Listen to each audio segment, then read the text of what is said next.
सिर्फ एक वचन ने सबसे महान युद्ध का रास्ता बनाया। अब राजा शांतनु वृद्ध हो चुके थे। एक सुबह वे गंगा किनारे टहल रहे थे।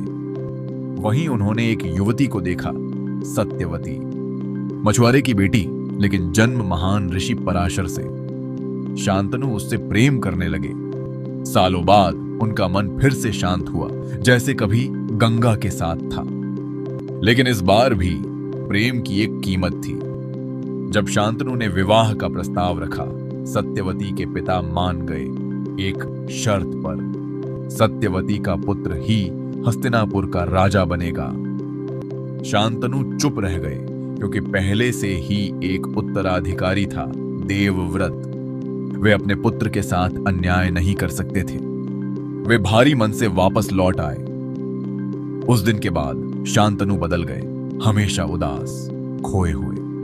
देवव्रत ने यह देखा और कारण जानकर खुद आगे बढ़े। वे मछुआरे के पास गए, शांत, बिना क्रोध के, और विवाह के लिए विनती की। फिर एक वचन लिया, ऐसा वचन जो दुनिया ने पहले कभी नहीं सुना था। उन्होंने राज सिंहासन हमेशा के लिए त्याग दिया, ताकि सत्यवती का पुत्र सिंहासन पर बैठ सके। लेकिन मछुआरे ने फिर पूछा, तुम्हारे बच्चों का क्या? तुम्हारा पुत्र भी सिंहासन का दावा कर सकता है।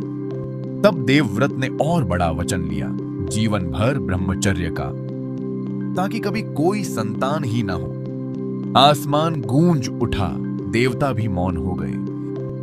जब शांतनु को यह पता चला, वे स्तब्ध रह गए।